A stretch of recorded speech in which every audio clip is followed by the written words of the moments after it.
नमस्कार मित्रांनो, आज आपण अशा एका बातमीबद्दल बोलणार आहोत जी प्रत्येक घरासाठी महत्त्वाची आहे.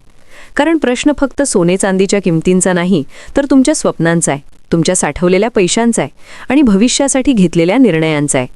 आज सकाळी जेव्हा बाजार उघडला तेव्हा सराफा बाजारात एकच खळबळ उडाली.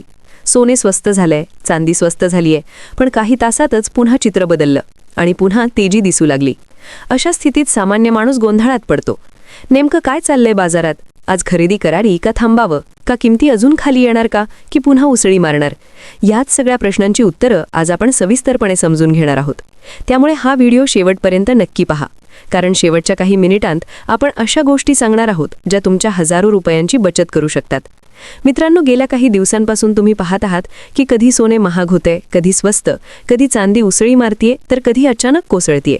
आणि यामागे फक्त भारतातील घडामोडी कारणीभूत नाहीत, तर संपूर्ण जगातील राजकारण, युद्धाची परिस्थिती, आर्थिक आकडेवारी आणि मोठ्या देशांचे निर्णय याचा थेट परिणाम आपल्या खिशावर होत आहे. आज अनेक लोक लग्नासाठी दागिने बनवायचा विचार करत आहेत. काही जण गुंतवणुकीसाठी सोने घ्यायचं ठरवत आहेत, तर काही जण चांदीचे दागिने किंवा चांदीची शिल्लक ठेवू इच्छित आहेत. पण सगळ्यांच्या मनात एकच प्रश्न आहे, आज घ्यावं की उद्या घ्यावं? कारण फरक फक्त एका दिवसाचा नसतो, तर हजारो रुपयांचा असतो. मित्रांनो, आज आपण तुम्हाला फक्त दर सांगणार नाही, तर त्या दरांच्या मागची कहाणीही सांगणार आहोत. कारण जेव्हा तुम्हाला कारण कळतं तेव्हाच योग्य निर्णय घेता येतो. आज सकाळी बाजार उघडताच चांदीच्या किमतींमध्ये मोठी हालचाल दिसली. काही वेळातच किलोमागे हजारो रुपयांची वाढ झाली आणि यामुळे अनेक जण चकित झाले, कारण काही दिवसांपूर्वीच चांदीमध्ये नरमी दिसत होती. आता प्रश्न असा निर्माण होतो की अचानक अशी तेजी का आली? कारण आंतरराष्ट्रीय बाजारात गुंतवणूकदार पुन्हा एकदा सुरक्षित पर्यायांकडे वळत आहेत. आणि जेव्हा जेव्हा जागतिक पातळीवर अनिश्चितता वाढते, तेव्हा सोने आणि चांदीकडे लोकांचा ओढा वाढतो. दुसरीकडे काही देशांमध्ये युद्ध थांबण्याच्या चर्चा सुरू आहेत आणि जेव्हा शांततेची आशा निर्माण होते, तेव्हा सोने थोडंसं दबावात येतं. म्हणजेच एकाच वेळी दोन विरुद्ध दिशेचे संकेत बाजारात दिसत आहेत आणि म्हणूनच हा बाजार इतका अस्थिर झालाय. मित्रांनो, तुम्ही कधी लक्ष दिलंय का की जेव्हा डॉलर मजबूत होतो तेव्हा सोने दबावात येतं आणि जेव्हा डॉलर कमजोर होतो तेव्हा सोने मजबूत होतं? कारण आंतरराष्ट्रीय व्यापारात डॉलरची भूमिका खूप मोठी आहे. सध्या डॉलरच्या हालचालींमुळेही सोने चांदीच्या किमतींमध्ये चढउतार होत आहे. आता अनेक तज्ज्ञ असं सांगत आहेत की पुढील काही दिवस बाजार एका मर्यादेतच फिरू शकतो. म्हणजे फार मोठी तेजी किंवा फार मोठी घसरण लगेच होण्याची शक्यता कमी आहे. पण याचा अर्थ असा नाही की संधी नाही, कारण अशा मर्यादित हालचालींच्या काळात योग्य वेळी खरेदी केली तर मोठा फायदा होऊ शकतो. उदाहरणार्थ, समजा आज तुम्ही थोडंसं सोनं घेतलं आणि पुढच्या आठवड्यात किंमत कमी झाली तर पुन्हा थोडं घ्या. म्हणजे सरासरी दर कमी होतो आणि भविष्यात तेजी आली की तुम्हाला जास्त फायदा मिळतो.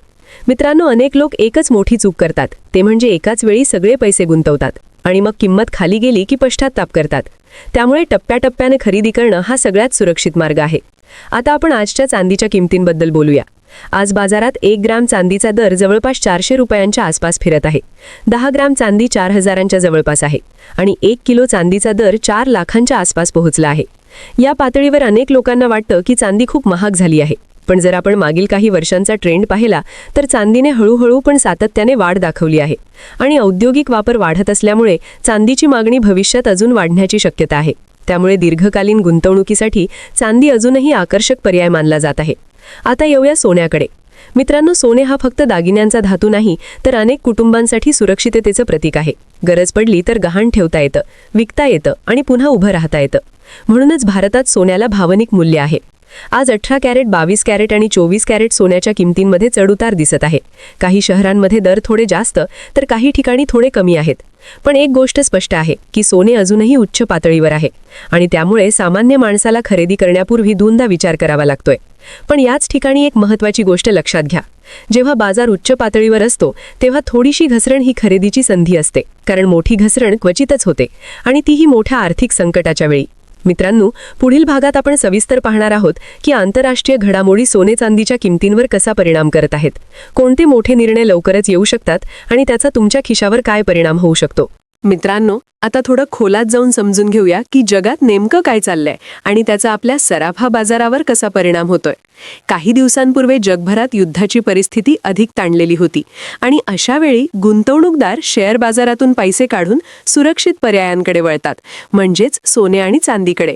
आणि म्हणूनच त्या काळात सोन्याच्या किमती झपाट्याने वाढल्या. पण आता काही देशांमध्ये शांततेच्या चर्चा सुरू झाल्या आहेत आणि जेव्हा जेव्हा शांततेची आशा निर्माण होते तेव्हा सोने थोडंसं दबावात येतं, कारण गुंतवणूकदार पुन्हा जोखीम असलेल्या गुंतवणुकीकडे वळतात, जसं की शेअर्स, क्रिप्टो इत्यादी. दुसरा मोठा घटक म्हणजे व्याजदर. अनेक देशांच्या मध्यवर्ती बँका व्याजदर वाढवतात किंवा कमी करतात आणि त्याचा थेट परिणाम सोन्यावर होतो. जर व्याजदर जास्त असतील तर लोक बँकेत पैसे ठेवणं पसंत करतात आणि सोने कमी नेतात, पण जर व्याजदर कमी असतील तर सोने आकर्षक ठरतं. सध्या काही देशांमध्ये व्याजदर कमी होण्याची शक्यता आहे, तर काही देशांमध्ये वाढण्याची चर्चा आहे आणि म्हणूनच बाजार गोंधळलेला आहे.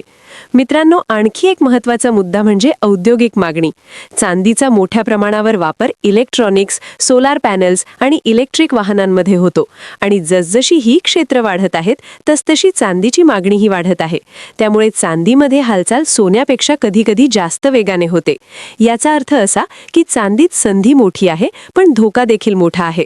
आता आपण थोडं गुंतवणूकदारांच्या मानसिकतेबद्दल बोलूया. जेव्हा किमती वाढतात तेव्हा अनेक लोक घाबरून खरेदी करतात आणि जेव्हा किमती कमी होतात तेव्हा घाबरून विक्री करतात. पण यशस्वी गुंतवणूकदार उलट करतात. जेव्हा भीती असते तेव्हा ते खरेदी करतात आणि जेव्हा लालच असते तेव्हा ते विक्री करतात.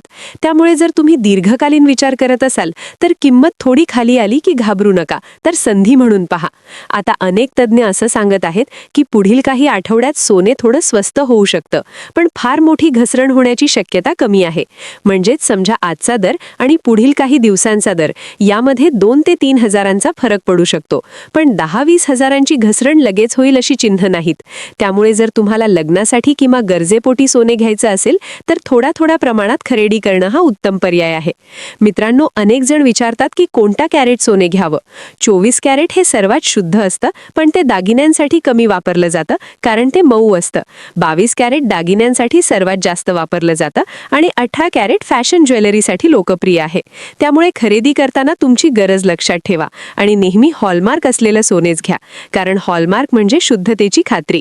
मित्रांनो, आता कल्पना करा एखाद्या कुटुंबात मुलीचं लग्न ठरलं आहे. घरात आनंद आहे पण त्याच वेळी चिंता देखील आहे, कारण दागिन्यांचा खर्च मोठा असतो.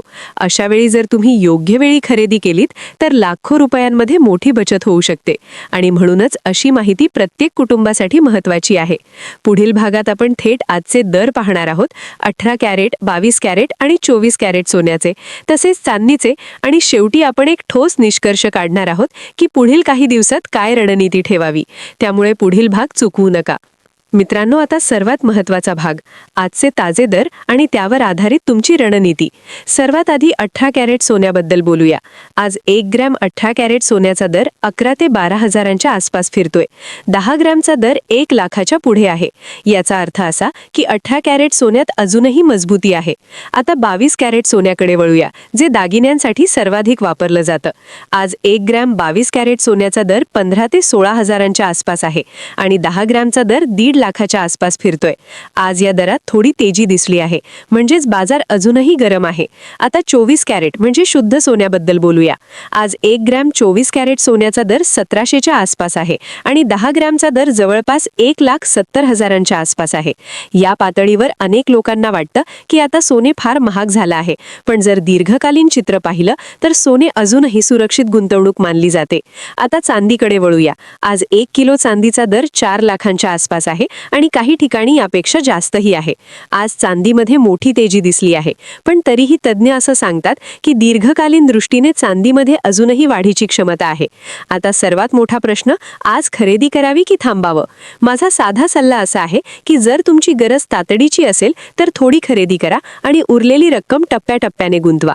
जर तुम्ही गुंतवणुकीसाठी घेत असाल तर प्रत्येक घसरणीला संधी म्हणून पहा आणि एकाच वेळी सगळे पैसे गुंतवू नका. मित्रांनो, लक्षात ठेवा, सोने चांदीचा बाजार भावनांवर चालत नाही तर बातम्यांवर चालतो आणि बातम्या क्षणात बदलतात. त्यामुळे माहिती असणं हेच तुमचं सर्वात मोठं शस्त्र आहे. शेवटी मी तुम्हाला एक प्रश्न विचारतो. तुम्हाला काय वाटतं, पुढील काही दिवसात सोने स्वस्त होईल की महाग? तुमची राय कमेंटमध्ये नक्की लिहा. आणि जर तुम्हाला असेच रोजचे अपडेट्स हवे असतील तर चॅनलला सबस्क्राईब करा, कारण योग्य माहितीच तुम्हाला योग्य निर्णय घेण्याची ताकद देते. आणि कदाचित हाच एक व्हिडिओ तुमच्या भविष्यातील हजारो रुपयांची बचत करून देईल.